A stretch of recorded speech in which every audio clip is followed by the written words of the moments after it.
What's going on, everyone? So the New York Knicks losing Mitchell Robinson for at least the first 2 months of the season really hurts. Now, the reason I say at least is because he's expected to miss, up until December, January is when the target date for his return is. However, both Mitchell Robinson and the Knicks have both stated that they want to make sure he comes back 100%. That neither side is going to rush this healing process. Neither side is going to try to expedite and push this no matter what, right? So it's going to be up to the New York Knicks to kind of keep things afloat until then. I think they'll be fine, especially in the Eastern Conference. I think that they have more than enough talent, and they do have guys like Precious and Sims, and you can always move Randall to the 5 if you needed to and kind of go like a small ball lineup with, say, like a Josh Hart at the 2, and because he's such a great rebounder, right? I mean, he rebounds better than most centers, right? So, I think that they'll be fine in that capacity. But obviously losing, a sizable, physical, true 7-foot center, it's just not easy to replace on the current roster they have. So you're hearing a lot of just reports and rumors about trade targets that the Knicks are exploring. Now, the Knicks have been all offseason been trying to find centers to bring on board, right? Even before the Mitchell Robinson news, right? They even made an offer for Walker Kessler for 2 firsts. So this is something that they've already prepared for, which, it kind of makes sense. One, they might have already known that this was coming with Mitchell Robinson. And even if they didn't, even if this was just kind of a random thing, Mitchell Robinson's injury history has not been great.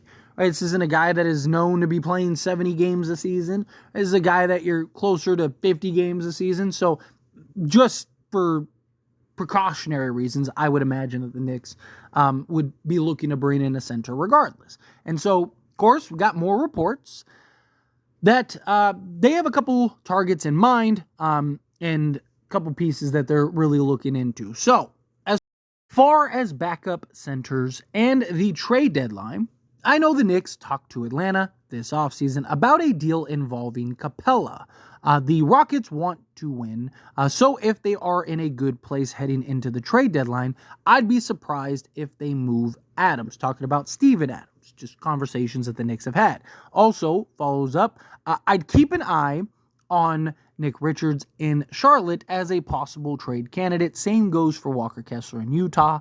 As ESPN Brian Windhorst noted, Robert Williams is a name to monitor, maybe Giannis Valanciunas. So again, basically every center that you could possibly throw at the wall, that's basically who the Knicks are targeting.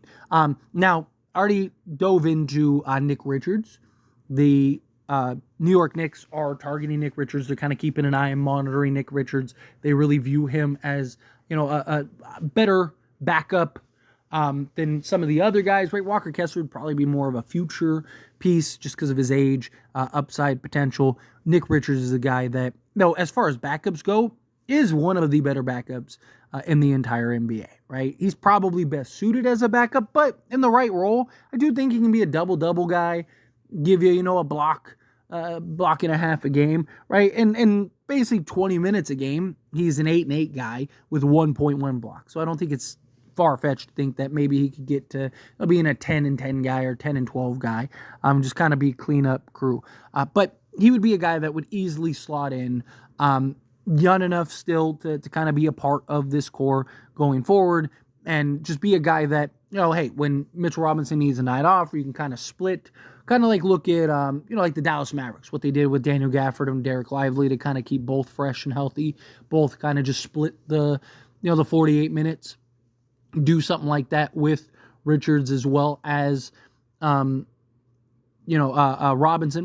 and maybe, kind of play Precious 10, 12 minutes a game, whatever. So that way kind of have a better balance between Nick Richards as well as Mitchell Robinson. That's obviously an option. Walker Kessler, he's the guy that the Knicks actually put, pen to paper, so to speak, and actually made an offer for and was actively trying to acquire. Based on reports, the Knicks offered 2 firsts for Walker Kessler, which is surprising, right? Because it's like, how much does Utah want? Now, do they maybe not be interested in the Knicks picks? Because not all picks are created equal. Like, there's questions about that. Also, what picks were the Knicks willing to give up? Like, it's just, yeah, there's questions. But supposedly, Walker Kessler isn't part of Danny Ainge's future plans for the Jazz, which I think is interesting because he's young enough to have been drafted in like this year's draft. But nonetheless, Danny Ainge, he has a history of if he doesn't see you as part of the vision, then he'll trade you for assets. So definitely something I could see kind of coming back into the picture at some point, that the New York Knicks could kind of push hard to maybe go get a Walker Kessler, bring in a Walker Kessler in. Now, what does it cost, right? Does it really cost you more than 2 firsts? Are they trying to, are the Knicks, like, is it even worth it for the Knicks to give up 2 firsts? Like, yeah, Walker Kessler, because of his long-term potential, sure, right? But, like, you know, look, they already greatly overpaid for Mikal Bridges. You're gonna overpay again for Walker Kessler, right? You're gonna give up, like, Deuce and 2 firsts, right? Like, now, granted, I guess if you win a championship and Walker Kessler's a part of that, then who cares, right? Like, but still, it's just, if you're the Knicks, you'd think you'd want to be a little more patient, a little more conservative. Obviously, this all comes down to the Knicks winning games or not.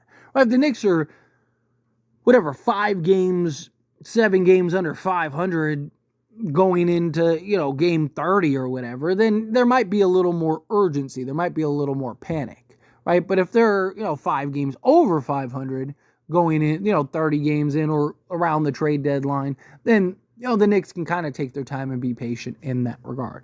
But Robert Williams would be perfect. I mean, Time Lord, right? I mean, he's basically another Mitchell Robinson. Block shots, excellent rebounder, good size, physicality, right? Excellent lob threat. But he's also another Mitchell Robinson in all the negative ways. You know, you can't count on him for more than like 40 games a season, right? He has as big of, if not worse, an injury history than Mitchell Robinson.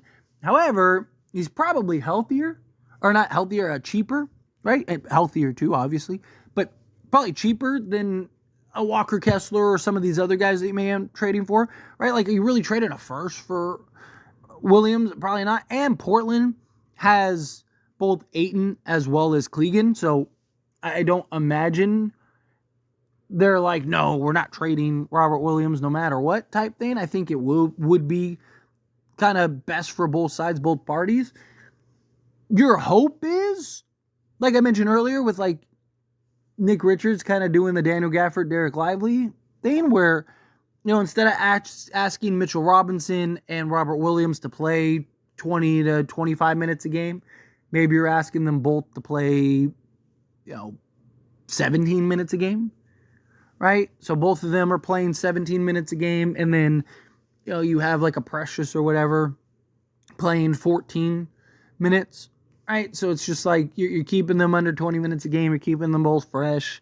You're letting them both kind of do the thing. But, you know, again, talk about a guy that could be a 10-10 guy in the right situation and block shots and run the floor and, you know, high energy, physicality, right? Like, Robert Williams would be probably the best for the Knicks out of everybody, right? Because now you're putting Mitchell Robinson on the bench to bring in another Mitchell Robinson, right? Like, that would be ideal.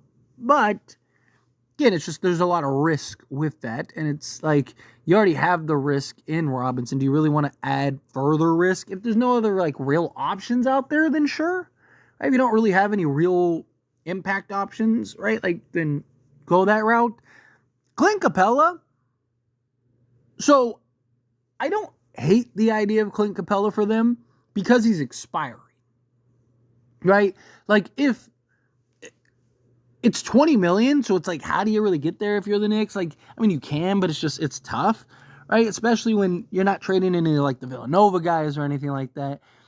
The good thing about Clint Capella is that he would give you some flexibility, especially if guys like Mikal Bridges are willing to kind of take discounts, and guys are starting to, and willing to take discounts, right, to make this team work. Clint Capella, if he works, great. You could give him a new deal at like, you know, whatever, $10 million a year, right? Like, that would be great. But if it doesn't work, then you can kind of just let him walk and maybe go find a piece in free agency. right? Now, he's not who he used to be, but he's still a very good, capable center. And he's a guy, he's still one of the best offensive rebounders in the entire NBA. So he'd give you second chance points. He'd keep balls alive. He can still block the occasional shot. He gives you that energy, right? You can run the floor, be a lob threat. I don't hate the idea of Clint Capella for them. Again, it's not like my ideal. Like, to me, it's kind of like break glass in case of emergency. Just go get Clint Capella. It's kind of how I look at it. But I don't hate the idea of bringing him in. I do think he can have an impact. And again, you're looking for him most likely as a backup role. And if he is really good, right, and he does fit in really well, I mean, you can even make him your starter and have Mitchell Robinson kind of be the backup, right? If things are clicking the first 30 games or however many games, Robinson's going to miss, right? Do you really want to take Capella out and adjust Capella? Probably not, right? Like, you probably want to, if it's cooking, right, let it cook. Let it kind of ride out, and then, bring in a Mitchell Robinson and kind of wheel him in. And also, if you think about it, even if Mitchell Robinson does come back, you're still going to want him to kind of take his time. You don't want to just like throw him into the wolves right away. You want to kind of, if you can, take your time. And Clint Capella is the guy that, he's going to give you 65 plus. I mean, last year he played 73 games, then he played 65, then 74, 63, all playing 25 to 30 minutes a game, right? So, and he's double-double. Last year in 25, 26 minutes of action, gave you 11 and a half points, 10.6 rebounds, right? 1.5 blocks, half a steal. To me, that'd be perfect if you're the Knicks. But anyway, as always, this is a discussion, and I pass question on you. Let me know your thoughts and opinions down in the comments below. What do you think? How do you feel with your thoughts? Anybody specific that you like? Anybody specific that you want? Is there another name out there that comes to mind that you'd like to see them go and acquire? However you feel, whatever your thoughts are. Love to hear it. Let me know down in the comments below. That being said, if you haven't liked this video, hit that like button. Helps me out. Helps me enjoy these types of videos, and I truly appreciate it. Not subscribe to the channel, hit that subscribe button. Turn on the bell notifications. Appreciate y'all. See you in the next one. Thank you.